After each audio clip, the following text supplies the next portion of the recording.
Qaldı ki, Buxari rahimehallahın Allah Taala'nın vəcih sifətini mülkü kimi təfsir etməyinə, yəni açıqlamasına, təbii ki, bu onun özünün qələmə aldığı Səhih əsərində gəlmişdi. Səhih əsərində təfsir kitabında Qasas surəsinin təfsirində İmam Buxari rahimehullah təala buyurur: "Kullu şeyin halikun illa vechə, illa mulkə." Bunu Buxari rahimehullah özü yazıb. Bunu biz yazmamışıq.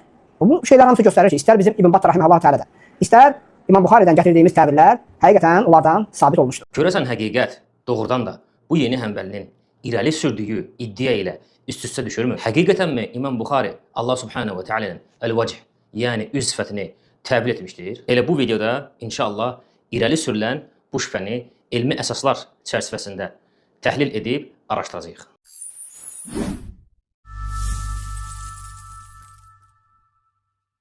Bismillahirrahmanirrahim. Elhamdülillahi Rabbil alemin. Və salatu və selamu ala imamil mursalin və alə alihi və ashabihi əcməin. Esselamu aleykum və rahmetullahi və barakatuh. Deməli, ilk öncə yeni həmbəlinin İmam Buxari rahimehullah Teala'ya təvil nisbət etdiyi həmən o nas ilə tanış olaq. Buxari bunu özünün səhih əsərində, səhih əsərini, yəni Səhih Buxarinin təfsir kitabında qeyd edib.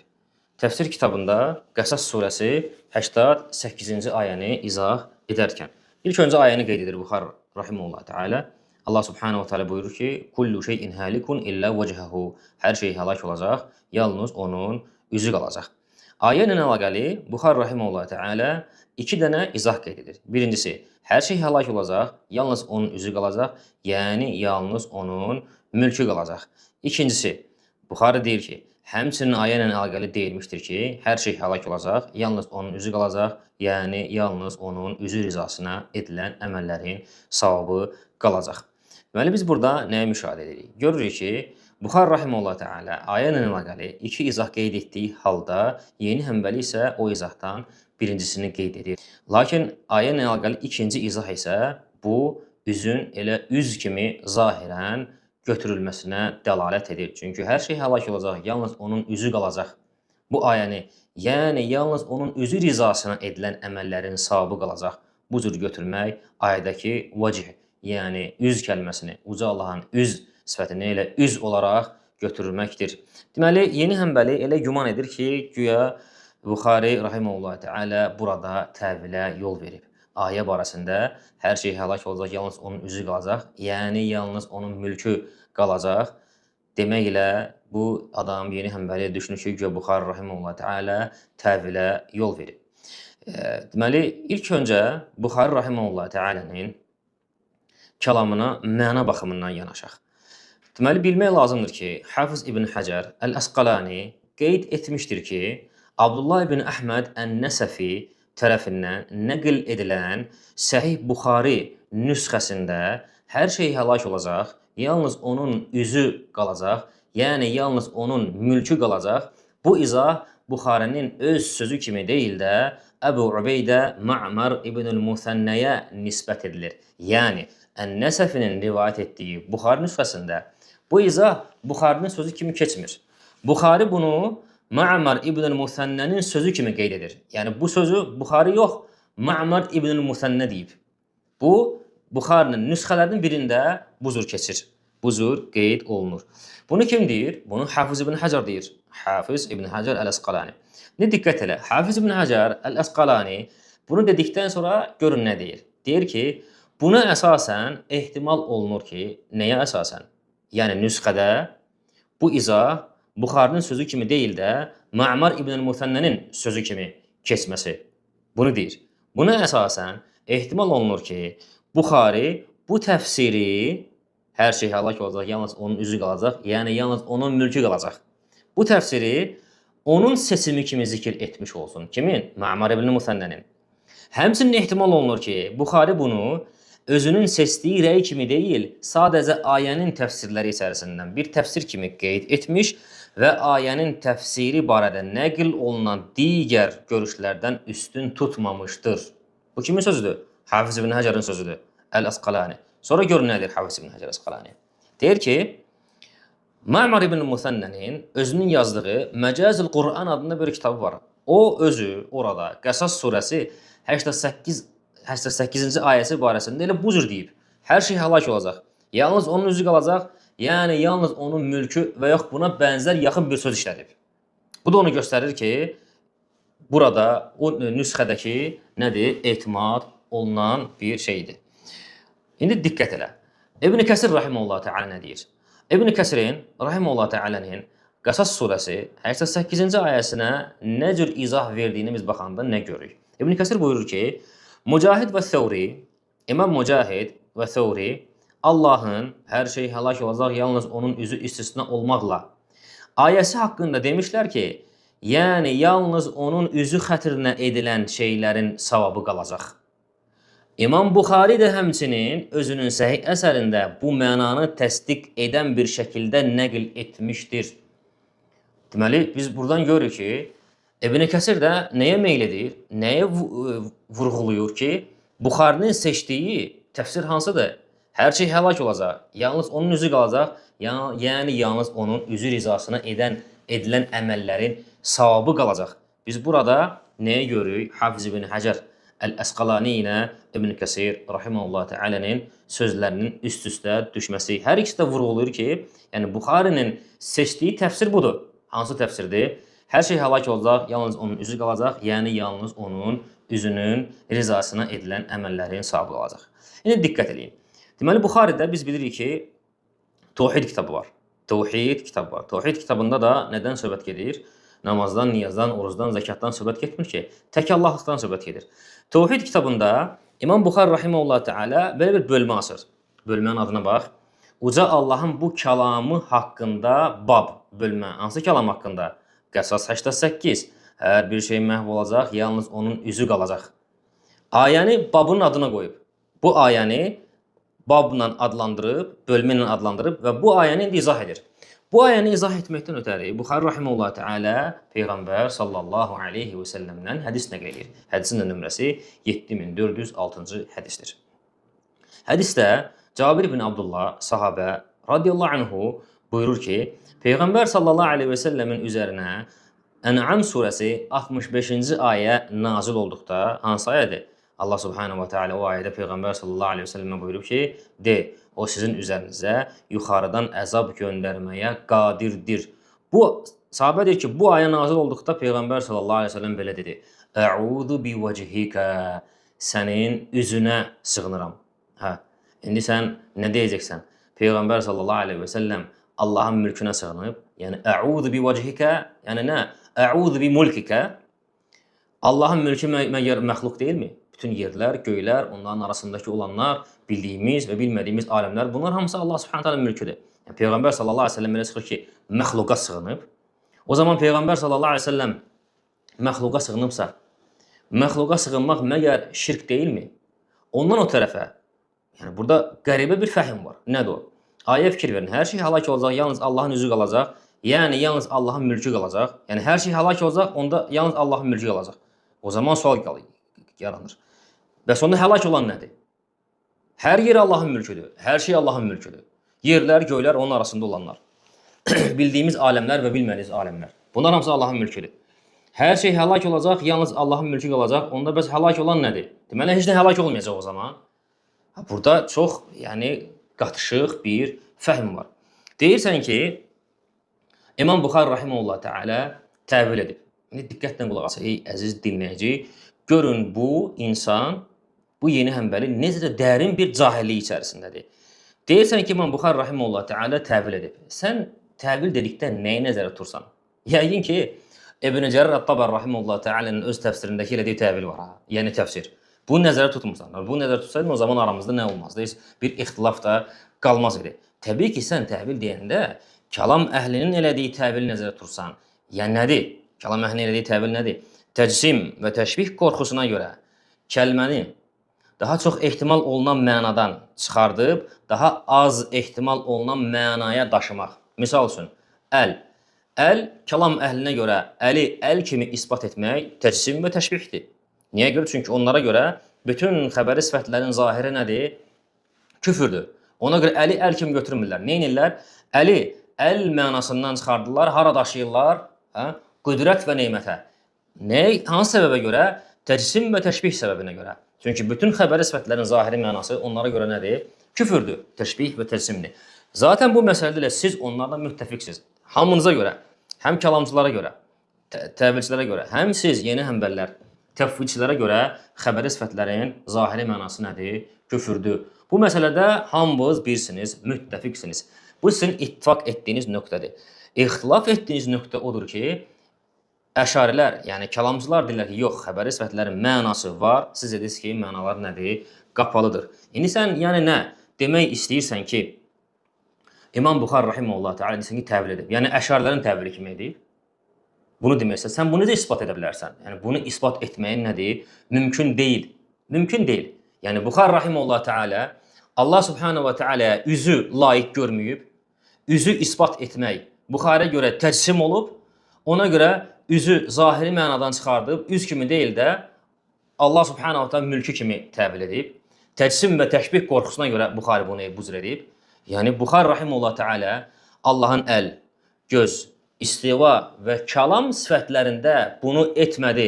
Gəldi Allah subhanahu və təala'nın üst sifətində etdi bunu. Bilin ki, qardaşlar, təvil bir bölmədir. O bütün xəbəri sifətlərdə keçərlidir. Bütün xəbəri sifətlərdə edilir. Nəyə görə? Çünki kəlamçılara görə və həmçinin bu təfvidçilərə, yeni həmbəllərə görə xəbəri sifətlərin hamısının zahiri mənası nədir? Küfürdür. Ona görə də bunlar təvil edirlər, bunlar təfvid edirlər.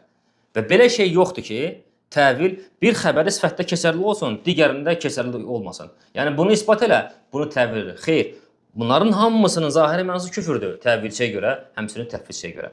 Ona görə təvilçi təvil edir. Əli əl kimi qəbul etmir. Əli yozur nəyə? Nemətə və qüdrətə. Yəni Buxari rahimehullah təala nə özünün səhih əsərində, yəni Səhih Buxaridə, nə onun Təvhid kitabında, nə təfsir kitabında, nə Cəhmiyyə Rəddiyə kitabında, nə özünün müstəqil yazdığı Xalqu Əf'al İbad kitabında Allah Subhanahu əlini, gözünü, istivasını, kəlam sifətini təvil eləmədi. Gəldi Allah Subhanahu taala üst sifətini təvil etdi. Bax, Xalqu Əf'al İbad kitabında Buxari rahimehullah təala uca Allahın kəlam sifətindən danışarkən gör nə deyir? Deyir ki, Allah Subhanahu taala'nın kəlamı səs və hərfdən ibarətdir. Səs və hərfdən ibarətdir. Uca Allah danışanda bütün səma əhli onun səsini eşidir. Onun səsini yaxında olan necə eşidirsə, uzaqda olan da elə eşidir. Sən bu etiqadı qəbul edə bilərsən. Sən və yaxud sənin həmfikirlərin. Əşari və maturlar. Mümkün deyil. Bu mücəssimə etiqadıdırsa görə. Təbii ki, bu haqdır. Bu haqdır. Bu elə Allahın kitabının və Rasulun sünnətinin və sahabələrin dediyidir. Haqdır bu. Amma bu etiqad sizə görə nədir? Təcsim və təşbihdir. Mümkün deyil siz bunu qəbul edə biləsiniz. Mümkün deyil. Və ondan o tərəfə, yəni sən indi bunu dedin. Dedin ki, Buxari rahimehullah təala təvil edib. Yəni sən bunu nə demək istəyirsən? Yəni sən Buxari müvafiqsən yoxsa müxalifsən? Buxari təvil edib. Niyə deyirsən ki bunu? Nədir məqsəd? Müvafiq olasan yoxsa müxalif olasan? Ümumiyyətlə sənin özünü mənsub eləmək istədiyin məzhəb ki var, İmam Əhməd rahimehullah təala məzhəbi. Həmin məzhəbin usul kitablarında təvilçi zındıq, zeyğ əhli, bidətçi kimi vəsf olunur. Sən də deyirsən ki, Buxari təvil edib. Yəni nədir? Buxari indi zeyğ əhlidir. Əl İmran surəsi 7-ci ayəsinin əsasən təvilçi sənin usul kitablarında deyilir ki, zeyğ əhlidir. Buxaridən nə edib? Təvil edib. Deməli, Buxari sənə görə nədir? Elə çıxır ki, zeyğ əhli sayılmalıdır. Amma sən onu təbii ki, soruşsaq, deyirsən ki, əhl-i sünnətin nədir? İmamlarındandır. Özün belə dərslərində deyirsən ki, Həmbəli məzhəbinin mütəməd rəyi odur ki, təvil nədir? Bidətdir. Yəni, bu ziddiyyətlə siz hara gedəcəksiniz? Bu ziddiyyətlə necə dəvət edirsiniz? Ümumiyyətlə, sizinlə Buxari arasında heç bir əlaqə yoxdur. Buxari məşriqdədir, siz məğribdəsiniz. Sizinlə Buxari arasında etiqadda dağlar qədər fərq var. Buxari tam başqa bir etiqaddadır, siz tam başqa bir etiqaddasınız. İstəyirsən bunu mən sənə isbat edeyim. Bax, sənə görə mütəşabih nə deməkdir? Sənə görə mütəşabih mənası qapalı olan naslara deyirlər. Amma Buxariyə görə isə mütəşabih bir-birini izah edən, bir-birini təsdiqləyən, bir-birini tamamlayan naslara deyirlər. İndi gördün necə təməldə, əqidənin təməlində bir-birinizə müxalifsiniz.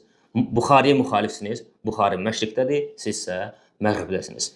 Bax, Buxari Səhih Buxaridə təfsir kitabında gör nə deyir? Deyir ki, onun, yəni Qur'anın bir qismi möhkəm ayələrdir. Ayəsi barəsində bölmə. Yəni Əl İmran surəsinin 7-ci ayəsi yoxdur, onu bab kimi qeyd edir. o ayə ilə əlaqə bir bab açır. Möhkəm nədir? Möhkəm barəsində buyurur ki, Mücahiddir demişdir ki, möhkəm halal və haram ayələridir. Quranın digər qismi isə mütəşabihdir. Mütəşabih barəsində görə nə deyir? Bir-birini təsdiqləyən, bir-birini tamamlayan ayələrdir. Buxariyə görə mütəşabih bir-birini təsdiqləyəndir. Sənə görə nədir? Mütəşabihin mənası qapalıdır. İndi gördünüz Buxariyə müxalifsiniz. Yəni sizinlə Buxari arasında heç bir əlaqə yoxdur. Deməli əziz dinləyici, bütün mən səhərdən yəni irəli sürdüyüm bu suallar, bu etirazlar, bunlar hamısı əziz dinləyici onu göstərir ki, bu yeni həmbəlinin etiqad mövzusunda çox ciddi xələllikləri var. Özünün də xəbəri yoxdur. Biz isə öz növbəmizdə bu məsələni qənaətbəxş şəkildə detal hamısını izah edəcəyik.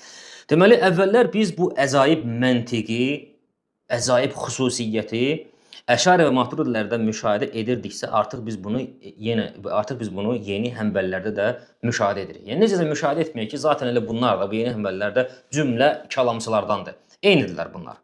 Deməli, nədir o əzaib xüsusiyyət bunların hamısında? Maturidisi, Əşarisi, yeni həmbəlisisi ilə bir yerdə. Onları gördükdə ki, imam və yaxud hansısa mötəbər böyük bir alim, uca Allahın, bax diqqətlə qulaq as qardaş, uca Allahın hansısa bir sifətini o sifətin gərəyi olan başqa bir sifətlə izah eləyir həmin alim, həmin imam. Bunlar dərhal deyirlər ki, gördün, filan imam təvil etdi. Filan alim təvil etdi. Yəni bir sifəti, həmin sifətin gərəyi olan, həmin sifətlə əlaqəli olan başqa bir sifətlə izah eləyirsən, deyirlər ki, bu təvildir. Bu əzaib bir xüsusiyyətdir bunlarda. Qəribə bir məntiqdir. Buna sələf imamların sözündə çox rast gəlmək olar. Hər hansı bir sifət, o sifətin gərəyi olan başqa bir sifətlə izah olunur. Misal İmam Əhməd rahimehullah təala uca Allahın qiyamət günü görünməsi haqqında danışanda nə deyir? Deyir ki, nuzul və gəlmək kimi sifətləri dəlil gətirir. Nuzul və gəlmək kimi sifətləri dəlil gətirir ki, deyir nuzul və gəlmək dəlildir ki, Allah subhanahu və təala qiyamət günü görsənəcək. Niyə İmam Əhməd rahimehullah təala belə buyurur? Çünki görünmək nuzul və gəlməyin gərəyidir. Çünki gələn görsənəcək. Nüzul edən görsənəcək. Yəni, bu həqiqətən də bunlarda qəribə bir məntiqdir. Bir sifət, başqa bir sifətlə, həmin bu sifətin gərəyi olan başqa bir sifətlə izah olunur. Buna o bir sifət dəlil gətirilir. Bunu təvil kimi qəbul edirlər. Bu əcaib bir məntiqdir. Diqqət edin qardaş. Misal üçün, daha geniş açıqlamaq üçün, daha yaxşı başa düşəsən deyənə bir örnək verim. Məidə surəsində Allah subhanahu wa ta'ala buyurur ki, Yahudilər dedilər ki, Allahın əlləri bağlıdır. Yəni, həşə nəyə nəzərə tuturlar ki, yəni Allah subhanahu wa ta'ala nə deyir? Paxıldır. Allah subhanahu wa ta'ala nə deyir? Deyir ki, əksinə Allahın hər iki əli açıqdır, istədiyi kimi də infaq edir. Yəni, istədiyi kimi də qullarına əta edir, verir. Təbii ki, burada söhbət nədən gedir? Allah subhanahu wa ta'ala'nın kəram sahibi olmasından, səxavətli olmasından, qullarına əvəzsiz əta etməsindən, yəni əli açıqlığından gedir söhbət. Mənə budur. Yəni bir mənalı şəkildə. Məgər əsas mənanın bu olması, yəni mövzunun da belə deyək, mövzunun əsas nöqtəsi bu olması, bu o deməkdir ki, bu ayə həmçinin uca Allahın əlinin olmasına dəlalət etmir. Əksinə, dilin tələbindəndir ki, əli açıqlıq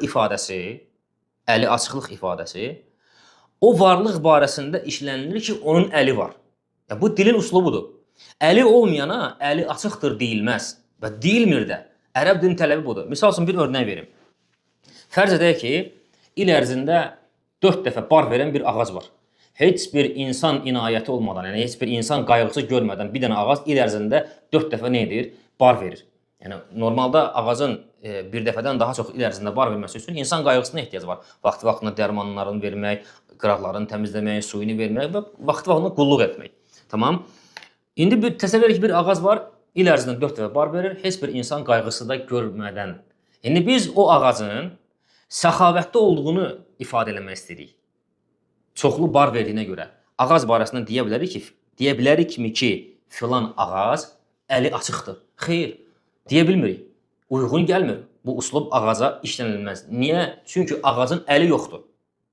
Əli olsaydı, ağac barəsində əli açıq, yəni onun kəramət və səxavət sahibi olduğunu deyə bilərdik. Uca Allah barəsində də bu cür işlənilməsi Allahın əli var deyənə Allah barəsində əl açıqdır, səxavətlidir, işlənilir. Yaxşı, fərz edək ki, sizinlə razılaşıb İmam Buxari rahimehullah təalanın bu ayəni təvil etdiyini deyirik. Sizdən bərabər deyirik ki, tamam, yaxşı. Fərz edək ki, bu İmam Buxari rahimehullah təalanın kəlamıdır. O deyib bu sözü. Tamam. Sizinlə bərabər dedik ki, Buxari rahimehullah təala bu ayəni təvil edibdir. Cədəl babından razılaşdıq sizin. O zaman yenə də sual yaranır. Qayıdırıq həmən mövzuya. Təvil nədir onda? Təvil edibsə İmam Buxari, təvil nədir? Uca Allahın kitabına görə təvil iki mənaya gəlir. Ya bir şeyin mahiyyətini izah etmək, ya da təfsir etmək. Bundan başqa mənası yoxdur təvilin. Allah subhanahu wa ta'ala'nın kitabının işığı altında təvilin iki mənası var. Bir şeyin mahiyyətini izah etmək və bir şeyi təfsir etmək. İmam Buxari desə ki, təvil edib. Bunlardan hansı birini edib o zaman? Hansı birini edib? Yox, əgər sən yəqin ki, birincini demərsən, nəyinsə mahiyyətini izah etmək. Yox, əgər sən ikincini deyirsənsə ki, Buxari rahimehullah təala təvili ikinci o mənası ilə istifadə edib, yəni təfsir mənasında, o zaman aramızda bir ixtilaf qalmır. Əgər deyirsən ki, Buxari təvil edib, yəni qəsdin təfsirdirsə, o zaman aramızda bir ixtilaf qalmır. Çünki biz də deyirik ki, İmam Buxari rahimehullah təala burada etdiyi nədir? Təfsirdir, təvil deyil. O burada rahimehullah təala uca Allahın üz sifətini, onun o üz sifətinin gərəyi olan digər başqa bir sifətlə təfsir etmişdir. Etdiyi budur. Hər şey həlak olacaq, yalnız onun üzü, vəcihi qalacaq. Yəni mülkü qalacaq. Burada uca Allahın sifəti olan mülk qəsd olunur. Onun yaratdığı mülk yox. Çünki bəllidir ki, Allah subhanahu wa ta'ala'nın yaratdığı hər bir şey həlak olacaq. Uca Allah qiyamət saatında bütün maliklərin hamısını, məliklərin, padşahların hamısını onların mülkləri ilə və onların səltənəti ilə, hökmranlığı ilə bir yerdə hamısını məhv edəcək və məhv etdikdən sonra nə deyəcək? Limenil mulkul yevmə. Bu günləri mülk, yəni hökmranlıq kimindir? Heç kim cavab verməyəcək, çünki artıq bütün maliklər hamısı məhv olub. Özü cavab verəcək. Lillahil vahidil qahhar. Tək qahhar olan Allahındır. Çünki Allah subhanahu wa ta'ala'nın Məlik adı var. Və mülk də Allah subhanahu wa ta'ala'nın sifətidir. Ona görə bu ayədə uca Allahın vəcih sifəti, üz sifəti, o üz sifətinin gərəyi olan sifət ilə izah olunub. Hansı sifətdir o? Mülk sifəti. İndi fikir verin. Hətta fərz etsək ki, belə, İmam Buxari burada təvil edib, yəni bu sənin başa düşdüyün təvil deyil. Yəni bu kəlam əhlinin elədiyi təvil deyil. Yəni Buxari əşaridir ki, kəlam əhlinin təvili kimi təvil etsin. Yəni sən deməksən ki, yəni Buxari rahimehullah təala sənin sözündən bu çıxır. Təbii ki, sən Buxari təvil deyəndə kəlam əhlinin təvili necə tutursan? Yəni Buxari rahimehullah təala uca Allahı üz ilə vəsfləndirməyə razı olmayıb, layiq görməyib, ona görə nə edib? Kəlam əhlinin təvili kimi təvil edib. Yəni vəcih kəlməsinin zahiri təcsim və təşbihdir deyənə yozub kəlam əhli kimi. Yəni bu həqiqətən də sizdə qəribə bir məntiqdir. Biraz öncə də buna məsələyə toxundum. Yəni hər hansı bir sifət, o sifətin gərəyi olan digər başqa bir sifətlə izah olunanda siz elə düşünürsünüz ki, bu nədir? Bu təvildir. Bunu təvil kimi düşünürsünüz. İmam Buxari yəni burada ayəni bir dəfə, ayədəki o vəcih kəlməsi yoxdur, üz. Onu, o üzün gərəyi olan, vəcihin gərəyi olan digər başqa bir sifətlə izah edib, bir dəfəsində də həmin o vəcih kəlməsini, üz olaraq götürüb. Ayəni bir dəfə necə izah edib? Hər şey həlak olacaq, yalnız onun üzü qalacaq, yəni yalnız onun mülkü qalacaq, yəni yalnız onun hökmranlığı qalacaq, yəni hamının hökmranlığı məhv olacaq, yalnız onun hökmranlığı qalacaq. İndi buradakı əlaqə nədir? İzah eləyəcəm. Yəni Allahın vəcih sifəti ilə, üz sifəti ilə, mülk sifətinin arasındakı nə bağlantı var? Ki, hətta deyilsin ki, bu bunun izahıdır. İzah eləyəcəm. Bir dəfə belə izah edib Buxari rahimehullah təala, bir dəfə də başqa cür izah edib. Hədis gətirdi axı Təvhid kitabında. Allahın üzərinə, Peyğəmbər sallallahu əleyhi və səlləm üzərinə Ən'am surəsi 65-ci ayə nazil olanda nə dedi? Əudu bi vəcihikə. Sənin vəcihinə sığınıram. Yəni nəyə? Yəni məxluq olan mülkə? Xeyr. Bu hədisi gətirməklə də Buxari rahimehullah təala üzün zahirən elə üz olduğu kimi götürür. Çünki Allahın üzünə sığınmaq elə Allahın özünə sığınmaqdır. Yaxşı, indi mövzumuzun ən həlledici məqamına axır ki, gəldik, çatdıq. Yaxşı, bəs ayənin hər şey həlak olacaq, yalnız onun vəcihi qalacaq, yəni üzü qalacaq. Ayəni, yəni mülkü kimi təfsir olunmasının, yəni hər şey həlak olacaq, yalnız onun vəcihi qalacaq. Vəcihi, mülkü kimi təfsir edilməsinin hikməti nədir? Niyə bu cür təfsir edilsin ki? Hər şey həlak olacaq, yalnız onun üzü qalacaq, yəni yalnız onun mülkü qalacaq, yəni mülk sifəti qalacaq. Niyə belə təfsir olunsun ki? Allahın vəcih sifəti ilə mülk sifətinin arasında nə bağlantı var ki? Niyə vəcih sifətinin, üz sifətinin gərəyi mülk sifəti olsun? Sərdən bundan da açıq da, niyə? Verilə biləcək ən yaxın cavab budur ki, diqqət elə ey əziz dinləyici. Qəsas surəsinin böyük bir hissəsi nədən danışır? Sahib olduqları mülk səbəbi ilə azğınlaşıb küfrə düşən, zalimləşib Allahın qullarına zülm edən və öz mülklərini əbədi hesab edən iki şəxsin hekayəsi zikr olunur Qəsas surəsində. Kimlərdir o şəxslər? Fir'un və bir də Qarun. Fir'un və Qarun ilə əlaqəli Allah subhanahu wa ta'ala Qəsas surəsində bir neçə ayələr qeyd edir ki, yəni onlar mülkə sahib idilər, yəni hökmranlığa sahib idilər və hökmranlıqlarını əbədi hesab edirdilər, özlərindən hesab edirdilər və buna görə də azğınlaşıb, zalimləşib Allahın qullarına zülm edirlər. Və elə bilirlər ki, bu hökmranlıq davam edəcək. Ona görə də Uca Allah Fir'onun hekayəsinin əvvəlində belə buyurur. Deyir ki, şübhəsiz ki, Fir'on yer üzərində təkəbbür göstərdi və onun əhlini firqələrə böldü.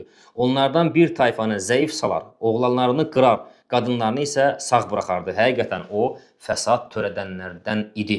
Qəsas 4-cü ayə. Qarunun hekayəsinə gəldikdə isə Allah subhanahu wa ta'ala Qarunun hekayəsinin əvvəlində Uca Allah belə buyurur. Həqiqətən Qarun Musanın qövmündən idi.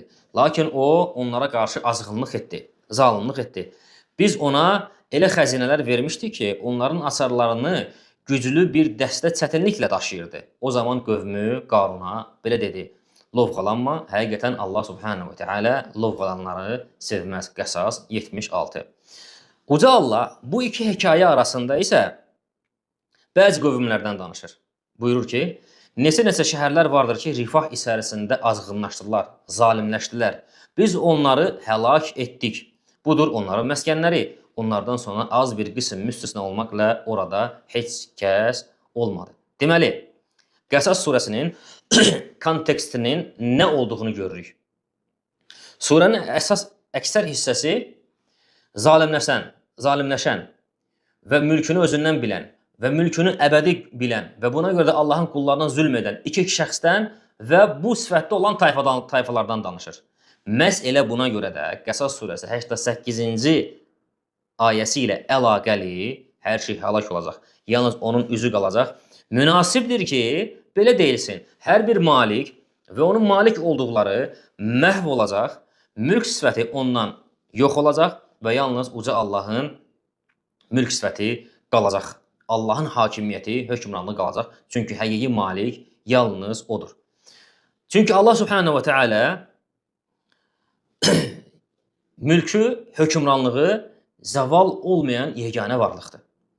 Ona görə də Allah subhanahu wa ta'ala qiyamət günü bütün malikləri, bütün məlikləri və onların hökmranlıqlarını məhv edəcək, yox edəcək və deyəcək ki, limenil mulkul yevmə. Bugün mülk, hökmranlıq kimindir? Kimin hökmranlığı var? Çıxsın ortağa. Amma heç kim çıxmayacaq. Allah subhanahu wa ta'ala mülklərini də, özlərini də, hökm vermələrini də hamısını edəcək, məhv edəcək. Və özü cavab verəcək. Lillahil vahidil qahhar. Tək və qahhar olan Allahındır bugünlər hökm. Deməli, bu yəni ayənin, surənin kontekstində biz baxanda artıq nə başa düşürük? Onu başa düşürük ki, bu vəcih, üz sifətini kəlam əhlinin təvili kimi təvil etmək deyil. Hər şey həlak olacaq, yalnız onun üzü qalacaq, yəni yalnız onun mülkü qalacaq. Bu cür təvil, yəni təfsir, kəlam əhlinin təvili kimi təvil deyil. Əksinə, bu Qur'anı, diqqətlə qulaq as, əziz qardaş, bu Qur'anı Qur'anla təfsir etməkdir. Və bir kəlməni surənin kontekstinə uyğun olan bəzi sifət və mənaları ilə izah etməkdir.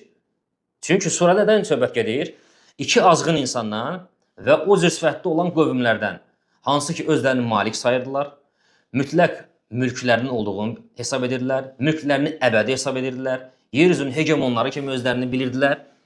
Allah subhanahu wa ta'ala da onları da və onların hökmranlığını da məhv elədi. Çünki mütləq hökmranlıq onundur, ona görə. Və ayənin, surənin konteksti bu cür olduğuna görə, ayədə bundan söhbət getdiyinə görə Allah subhanahu wa ta'ala'nın vəcihinin onun mülkü kimi təfsir edilməsi artıq uyğun gəlir. Çünki vəcihin qalması, Allah subhanahu wa ta'ala'nın vəcihinin qalması onun qalması deməkdir. Allahın qalması deməkdir. Allahın qalması da sifətlərinin qalması deməkdir. Və o sifətlərdən biri nədir? Allah subhanahu wa ta'ala'nın mülk sifəti. Yəni bu ayənin Qəsas 88-in oradakı vəcih kəlməsinin mülk kimi təfsir olması bu Qur'anı Qur'anla təfsir etməkdir. Bu təfsirdir. Bu bir sifəti digər sifətlə təfsir etməkdir. Və bu bir sifəti ayənin kontekstinə uyğun nə etməkdir? İzah etməkdir. Çünki yəni Allahın vəcihinin qalması elə onun özünün qalması deməkdir. Allah subhanahu ta'ala özünlə qalması, onun hökmranlığının qalması deməkdir. Ona görə münasib olur ki, hər şey qalacaq, hər şey həlak olacaq, yalnız onun üzü qalacaq. Yəni yalnız onun hökmranlığı qalacaq. Hamının məlikliyi, hamının hökmranlığı məhv olacaq, yalnız onun hökmranlığı qalacaq. Birdən ola bilsin, bəzinizdə belə bir sual yarana bilər ki, axı sən ötən rəddiyələrdə İmam Əhməddən, həmçinin Şafinin tələbəsi Abdüləziz Kinanidən oxudun ki, bu ayəni hər şey həlak olacaq, yalnız onun üzü qalacaq. Ayədəki üz kəlməsinin mənasını elə Allahın özü kimi izah edənlərin cəhmilər olduğunu dedin. Amma indi də özün də eynisini deyirsən. Bəli, deyirik ki, kim bu ayədə hər şey həlak olacaq, yalnız onun üzü qalacaq, yəni yalnız Allahın özü qalacaq, mənası budur deyən cəhmidir, şək yoxdur. Yəni bu ayəyə cəhminin yanaşması var və əhli hədisin yanaşması var. Cəhmi necə yanaşır? Cəhmidir ki, ayədə vəcihin mənası elə Allahın özü deməkdir. O üzü qəbul etmir, üzü inkar edir. Deyir Allahın üzü yoxdur. Allahın üzündən qəsd məna Allahın özüdür. Bu cəhminin ayəyə yanaşmasıdır. Hədis əhli nə deyir? Hədis əhli deyir ki, ayədəki vacih kəlməsi Allahın elə vacihinə də dəlalət edir, üzünə. Həmçinin Allah subhanahu wa ta'ala'nın özünə də dəlalət edir. Çünki Allah subhanahu wa ta'ala'nın vəcihinin qalması elə nədir? Özünün qalmasıdır. Deməli, yeni həmbəllərdən tez-tez, yəni biz bu indi deyəcəyim məsələləri tez-tez biz eşidirik. Əlin lüğəti mənası üzvdür. Üzün, əgər sən desən ki, Allah subhanahu wa ta'ala'nın əli var və o əl məxluqun əlinə oxşamır, hər bir halda deyir, məxluqun əlinə oxşamır desən də belə, yenə də bu təcsimdir. Çünki əl deyir, hər bir halda əl bir üzvdür. Çünki deyir ki, əlin əsli mənası, lüğəti mənası daha doğrusu, deyir ki, lüğəti mənası, əlin lüğəti mənası deyir, nədir? Cərihə deməkdir. Sənin ustaz və hoca hesab elədiyin həmin o kəsə 2019-cu ildə biz bu sualı verdik. O da sənin kimi deyirdi. Deyirdi ki, əlin lüğəti mənası cərihə deməkdir. Və biz ona dedik ki, get hər hansı bir lüğətdən gətir, bizə göstər ki, o lüğətdə keçsin ki, əl kəlməsinin lüğəti mənası cərihə deməkdir. Ümumiyyətlə, əl o isimlərdəndir ki, müştərək isimlərdəndir. O, nəyinsə sifəti olmadıqca və nəyəsə izafə olmadıqca onun mənası ortaya çıxmır. Və bu barədə lazımı olan məlumatı almaq istənsə, İbn Zəhəbi rahimehullah təalənin İsbatul yədi lillah, Allaha yədi, yəni əli isbat etmək haqqında kitab var, onu oxu.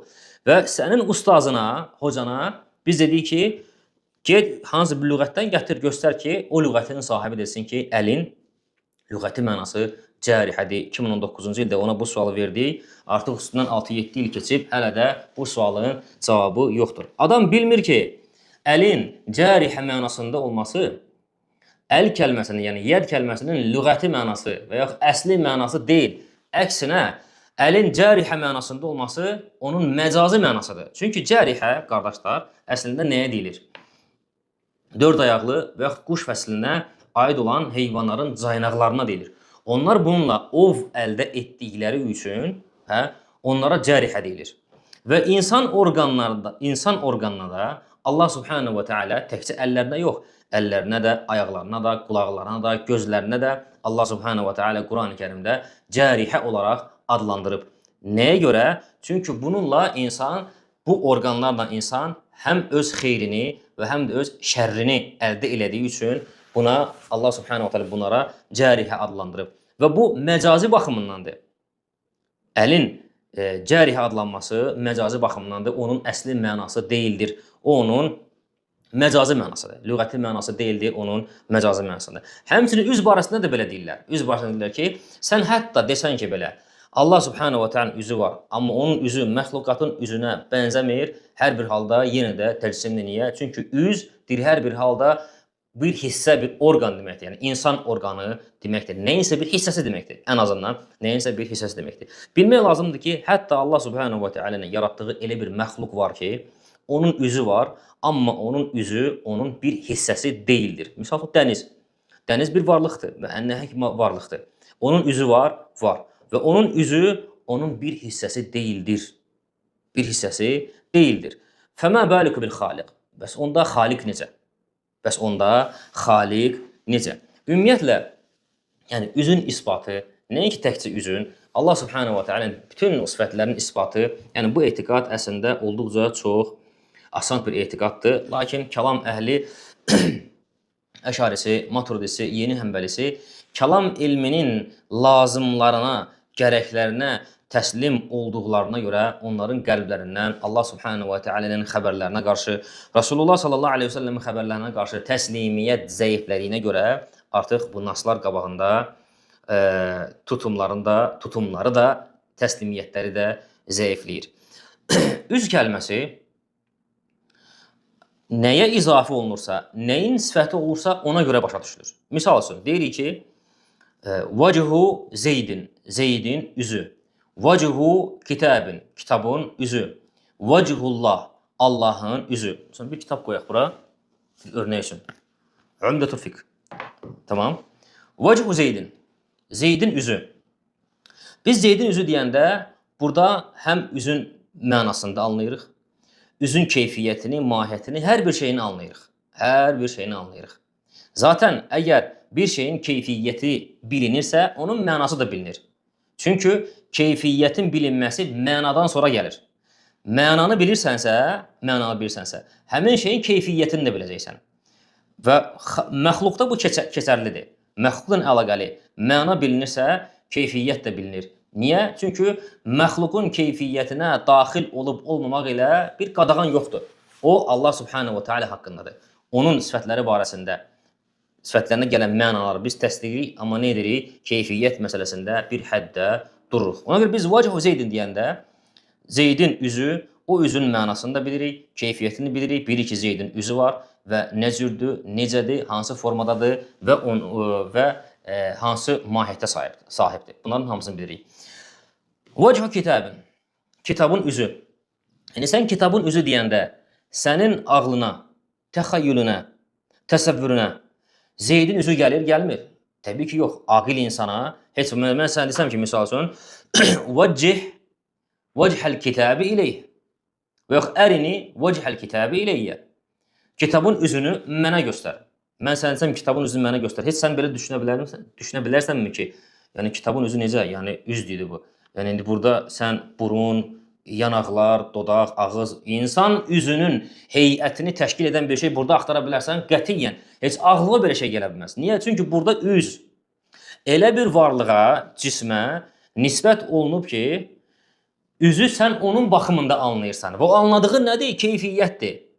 Keyfiyyətdən qabağına var, bilməyin ki, həmin varlığın üzü var.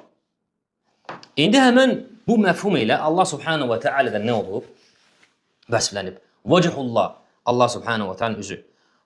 Burada hamı bilir ki, zahir olan bir məna var. Allahın üzü var. Bilmədiyimiz nədirsə və hansı ki o həddi də aşa bilmərik, qadağandır Allah Subhanahu və Teala'nın üzünün necəliyi. Yəni bu etiqad əslində qardaşlar olduqca çox asan bir etiqaddır.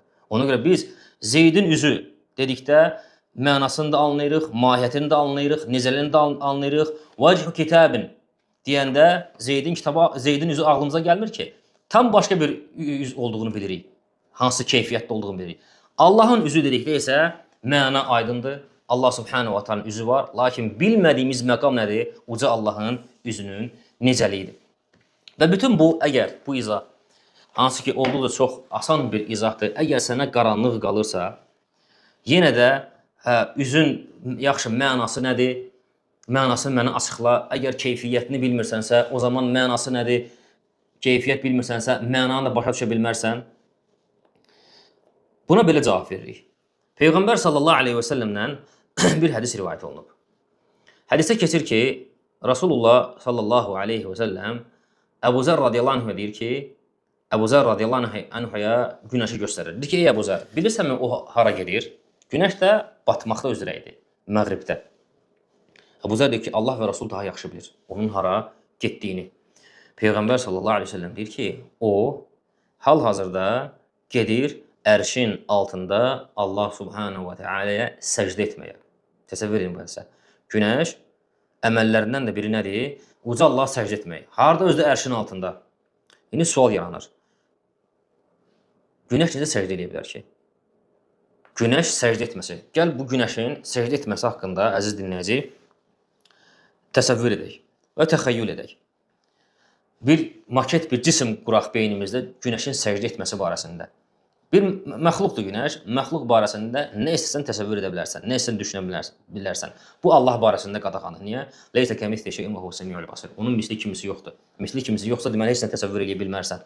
Qətiyyən. Xəbərləri zahirən götürə bilərsən və salam. Günəş necə səcdə edə bilər? Ümumiyyətlə sənin başa düşdüyün səcdə nədir? Bizim bildiyimiz, anladığımız səcdə insanın səcdəsidir. Müəyyən bir heyətdən başqa bir heyətə keçmək, səcdə biz buna deyirik. 7 əzaların üzərində səcdə etmək. Yəni namazdakı səcdə. Müəyyən bir heyətdən başqa bir heyətə keçirik. Həmin heyətə keçdiyimiz zaman alnımız, əllərimiz, dizlərimiz, pəncələrimiz, burunlarımız yerə toxunur. Səcdə biz bunu bilirik.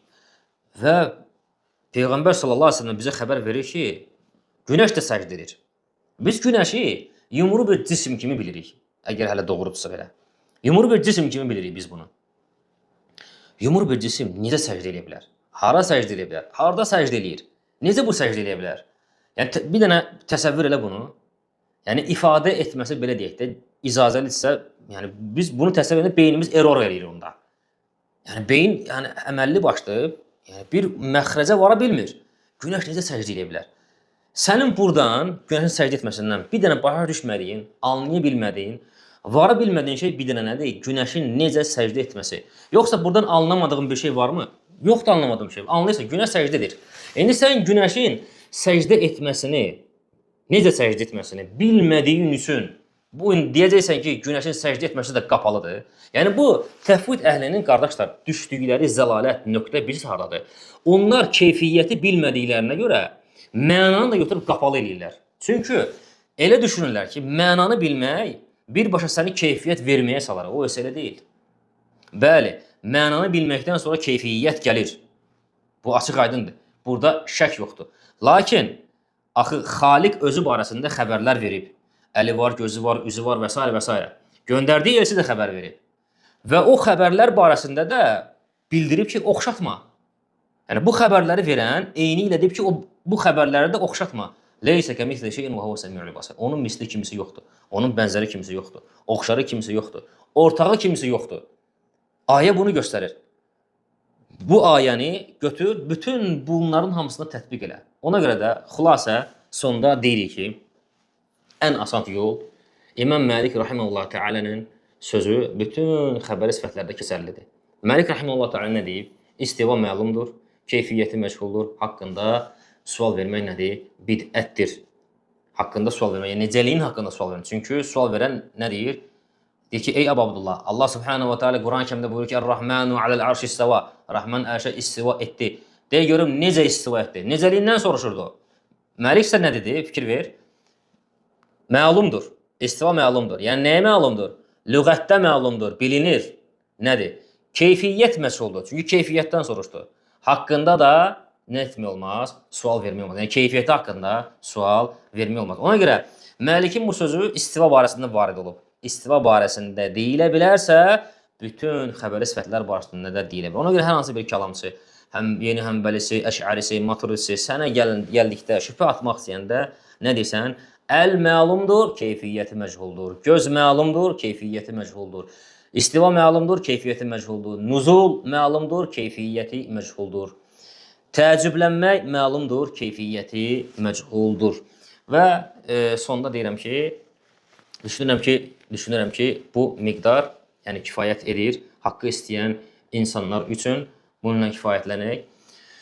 Və biz nəinki İmam Buxari rahimehullah təalaya bu yeni həmbəlinin nisbət etdiyi təvili eyni ilə İmam Əhmədə də, İmam İbn Battah rahimehullah təalaya da nisbət etdiyi təvil haqqında da danışacağıq. İnşallah bu miqdarla kifayətlənirəm. Doğrusunu Allah bilir.